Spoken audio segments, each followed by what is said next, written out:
Le drill est le plus gros mensonge pédagogique du combat au sol. Pour moi, c'est même l'arme des professeurs faibles. Dans cette vidéo, on va parler du drill et avant même de commencer, on va déjà reprendre ce qu'est la définition d'un drill. Parce que j'ai fait un post, un carrousel sur Instagram et il y a eu beaucoup de commentaires dessus. D'ailleurs, si vous ne me suivez pas encore, allez me suivre sur Instagram, je poste beaucoup de choses dessus et j'essaie d'échanger avec vous au maximum. Mais ce que je remarque, c'est qu'il y a beaucoup de gens qui ne savent pas ce qu'est un drill. Donc difficile de parler de la même chose, de débattre sur quelque chose si on ne sait pas ce que c'est ou si on n'a pas la même définition. Okay, donc, avant de commencer, je vous rappelle, j'ai toujours un objectif énervé de former 150 professeurs de lutte à livrer sur les prochains mois pour pouvoir développer cette discipline en France, créer une communauté de professeurs engagés et peut-être derrière ouvrir des NR Fight un peu partout en France pour que vous puissiez vous entraîner avec nous en lutte à livrer parce que je pense que vous le méritez. Donc tous ceux qui sont intéressés, premier lien dans la description. Bien évidemment, ce n'est pas pour tout le monde, c'est pour des gens soit qui ont une belle expérience en enseignement, très peu d'expérience en lutte à livrer ou en combat au sol sans kimono, ou alors une grosse expérience en combat au sol sans kimono et peu d'expérience en enseignement.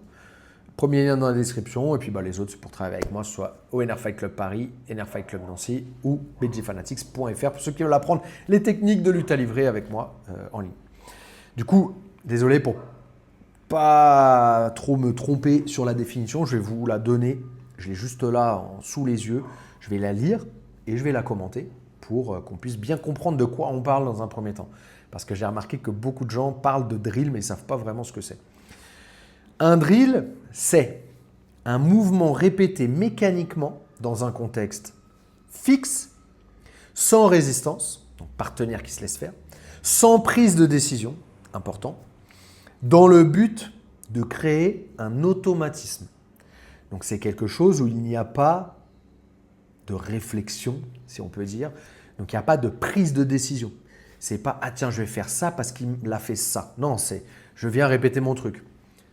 Bam, bam, bam, bam, bam, bam, en mode automatisme. Donc le drill fonctionne en fait, je termine la définition, dans les sports où le mouvement ne change pas. Judo avec les uchikomi, taekwondo, karaté, boxe sur le shadow parfois, et les arts martiaux traditionnels. Okay, c'est quand le mouvement n'a pas besoin d'être adapté, n'a pas besoin de changer par rapport à son adversaire, grossièrement. Mais le drill, il n'est pas bon pour les disciplines où la situation est variable, où l'adversaire réagit et a le temps de réagir en fait. En judo, en vrai, une fois que j'ai enclenché ma technique, en général, c'est difficile de réagir. Il n'y a pas vraiment de réaction. Bien évidemment, on va rentrer dans le détail après. Mais donc le drill échoue dans les disciplines où la situation est variable, comme la lutte, comme le grappling, comme la lutte à livrer, comme le JJB, comme le MMA. Alright? Parce qu'en sol, le mouvement dépend de la résistance, la pression, la position, les réactions adverses, le timing. Donc le drill ne t'entraîne pas à la réalité. Donc encore une fois, un drill, c'est quand je veux juste répéter un mouvement sans résistance, je ne vais pas dire de bêtises, sans prise de décision et dans un contexte fixe pour créer un automatisme. Donc ça, c'est très bien dans le judo. Ok, par exemple, comme on connaît très bien le judo en France, on va parler surtout de judo. Donc en judo, c'est quelque chose qui se fait et qui est très bien. Et en fait, quand on remarque la plupart des écoles qui ont repris ce système-là de drill, de répétition technique pour l'automatisation de la technique, c'est des clubs qui se sont beaucoup inspirés de l'enseignement du judo pour, par exemple, le jiu-jitsu brésilien ou pour la lutte à livrer. En lutte à livrer, en grappling en général, sans kimono, c'est très rare de voir des gens qui répètent, qui font du drill. Ça peut arriver quand on peut regarder des entraînements sur la partie debout, par exemple, en lutte, genre double leg, par exemple, single leg, voilà, quelques petits trucs comme ça, quelques techniques comme ça où Voilà, j'ai créé ma préaction, boum, je rentre, blablabla, je drive, boum, je rentre, boum, je drive, boum, sans trop de réaction de l'adversaire. Avec peu de réaction de l'adversaire, en imaginant que j'ai très bien fait mon entrée dans les jambes, etc. Mais la réalité en combat, c'est très rare qu'on ait fait une très bonne entrée parfaite et tout. Bref, mais c'est quelque chose qui peut être possible. Par contre, pour le sol, vraiment, c'est difficile de faire ça et on ne peut pas mettre ça en application parce qu'il y a beaucoup trop de réactions possibles et ça ne va pas aussi vite que debout. Ou on n'a pas besoin d'aller aussi vite que debout et les temps de pratique ne sont pas les mêmes que debout. Okay, ça, c'est un truc aussi qui est important. C'est qu'est-ce qui différencie en fait l'effort physique, la vitesse d'exécution entre ces deux pratiques-là. La pratique debout, judo, lutte, et la pratique au sol, jiu-jitsu brésilien, lutte à livrer, grappling.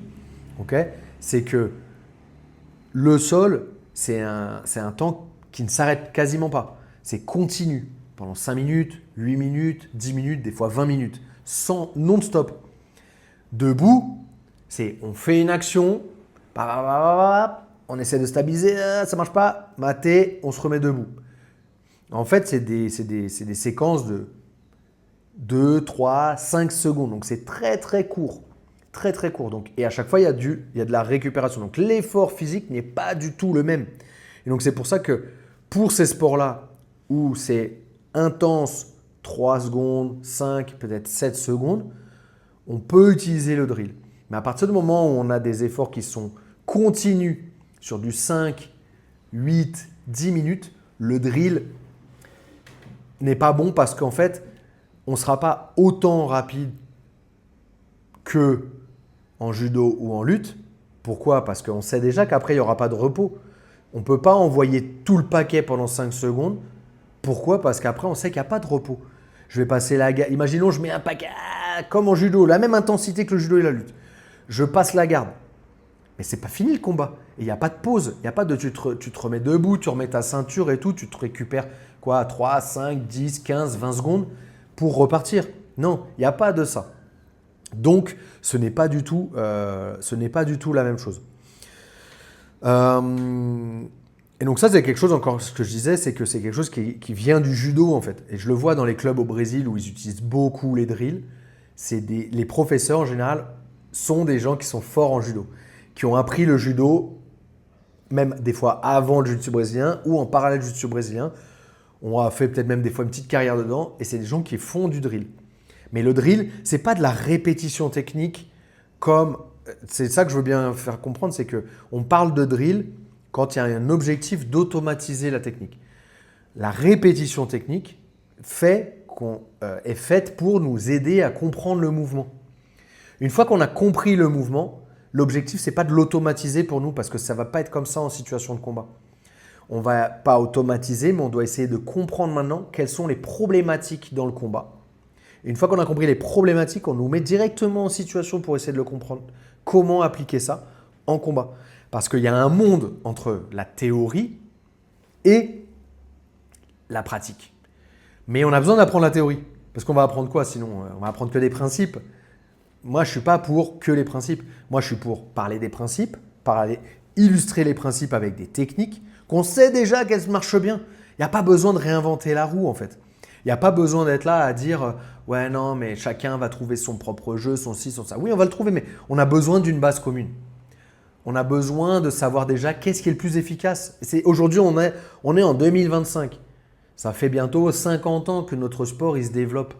On sait déjà ce qui marche. On sait déjà quelle technique est la plus efficace.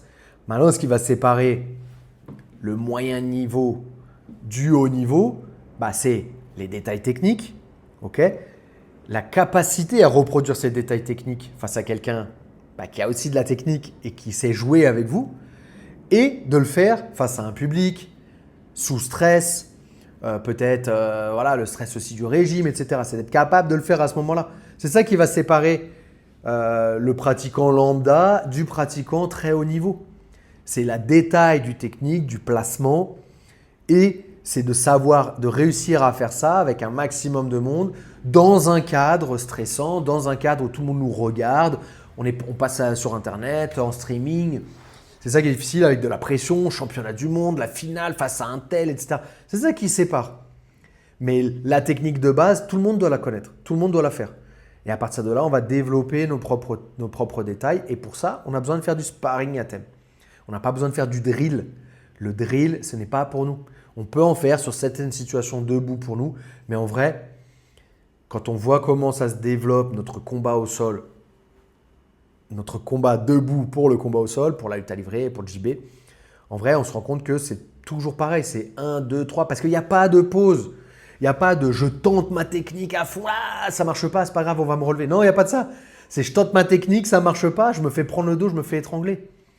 Donc il n'y a pas d'histoire d'essayer d'automatiser. Il faut essayer de comprendre le 1, le 2, le 3, le 4, les risques, les machins. C'est ça, et c'est aussi ça la beauté de notre sport. Donc pareil, je vais vous lire un petit peu les choses qui sortent dessus au niveau des études. Okay, pareil, je vais vous les lire et je vais les commenter. Okay, donc ce que dit la science sur l'apprentissage. Donc il n'y a pas besoin de citer un papier précis pour être juste. Les principes reconnus mondialement à travers ces études-là en apprentissage moteur. Le cerveau, il apprend dans le contexte réel. On appelle ça la spécificité du contexte. Okay, exemple, si tu apprends sans adversaire, ton adversaire ne transfère pas à la réalité. Donc, il y en a beaucoup qui me parlent aussi de qu'est-ce que tu penses, Nico, de t'entraîner, on pourra peut-être faire une vidéo là-dessus, de t'entraîner avec un mannequin. Franchement, il n'y a pas de réaction et tout, puis franchement, on se fait chier, quoi. Bon, c'est quand même quelque chose d'humain, notre pratique. Mais je peux comprendre que si on n'a pas le choix et qu'on veut répéter quand même un petit peu la technique, bah, on a envie de le faire sur quelque chose, quelqu'un. Si c'est notre seul choix, notre seule possibilité, allez-y, go, c'est parti, on peut faire sur un mannequin. Mais sinon, essayez de trouver quelqu'un pour pouvoir répéter vos techniques et pouvoir comprendre. Okay, parce que sinon, comme on l'a vu dans les études, le cerveau ne transfère pas à la réalité.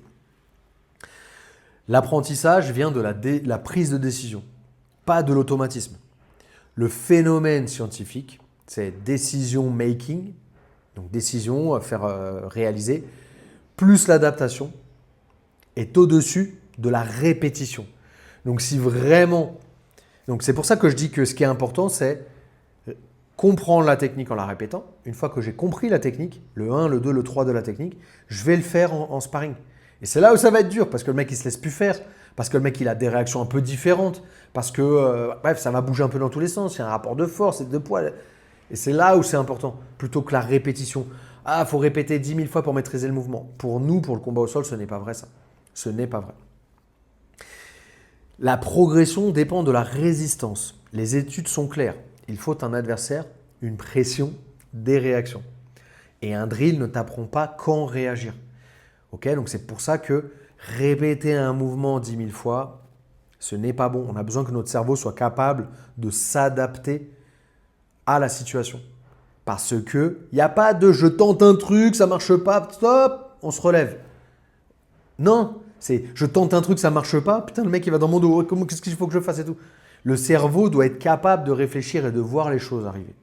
Okay, et du coup le drill en fait il donne une fausse confiance dans tout ça. Le drill te fait croire que tu maîtrises, mais dès qu'on te met de la pression réelle, tout s'effondre. C'est pour ça qu'on voit beaucoup de gens qui sont forts, sont confiants et tout, donc ils ont une fausse confiance. Ils vont essayer, puis là, ils vont lancer leur technique, ils vont lancer leur drill qu'ils ont répété 10 000 fois. Peut-être qu'ils vont réussir, mais derrière. Et peut-être qu'ils vont rater, et derrière, comment ils s'adaptent? Il n'y a pas d'adaptation qui est faite quand on est... Donc déjà, si on ne l'a pas fait à l'entraînement, c'est pas bon, mais si cette adaptation-là, ça n'est pas fait à l'entraînement, comment je vais la transférer en compétition quand il y a plus de stress, quand le cerveau il marche moins bien, etc. Comment je fais tout ça? Ça ne va pas marcher. Donc pour terminer cette vidéo, si tu veux progresser au sol, arrête de faire des chorégraphies, arrête de répéter 10 000 fois la même technique, mais plutôt essaie de comprendre ce qui se passe dans la situation. C'est le message vraiment que j'essaie de faire passer. Et si j'essaie de le faire passer, ce n'est pas que moi qui y crois. Okay, c'est moi, mon expérience de toutes ces années-là, mais c'est aussi ce que je vois aujourd'hui dans les meilleurs clubs au monde. C'est ce que je vois. Donc j'essaie de le partager à vous, Français, parce que ce n'est pas toujours évident. Tout le monde n'a pas la possibilité d'aller s'entraîner dans les meilleurs clubs au monde. Moi, j'ai eu cette chance-là chez Danner, Marcelo Garcia, Melky Galva aujourd'hui. Ça fait 2 ans que je suis ici vraiment semaine après semaine. Après, ça fait un peu plus que je m'entraîne avec eux. Et je vois ce qui se passe, donc je vous partage ça. C'est pas moi qui l'invente. C'est fait dans les meilleurs clubs au monde. Donc s'ils ont ces résultats-là, c'est qu'il y a une raison. Ok, donc je vous le partage, c'est pour vous, c'est gratuit, c'est ici, c'est sur YouTube. Donc prenez la bonne direction, prenez la direction des meilleurs clubs au monde. Chez Danaher, ils ne font pas de drill. Il n'y a pas de drill. Et encore une fois, si vous avez compris la définition du drill, il n'y a pas de recherche de répéter 10 000 fois la même position. Non, c'est comprendre ce qui se passe dans la position. Quand vous êtes là, il va faire ça. Du coup, vous pouvez faire ça. Et après, machin, non, non, non, non, non, non, non. Les principes, c'est ça, ça, ça. Allez, c'est parti. Ok, maintenant, on va faire du sparring à thème pour que vous puissiez comprendre comment l'appliquer en combat. Hop, allez, maintenant, sparring libre. Du coup, il faut essayer de se retrouver dans cette situation. C'est comme ça que vous allez apprendre. Et c'est comme ça que vous allez progresser. Et c'est comme ça qu'en France, on va tout arracher parce que mon projet final, c'est celui-là. C'est que dans 3 ans, 5 ans, 10 ans, les Français, on arrache tout. J'en ai marre de voir que il y a des pays là, ils arrivent à nous battre alors que ça ne devrait pas, quoi. Donc là, on va tout arracher. Si vous voulez travailler avec moi, les liens sont dans la description. Et puis on se voit dans la prochaine vidéo. Au ça.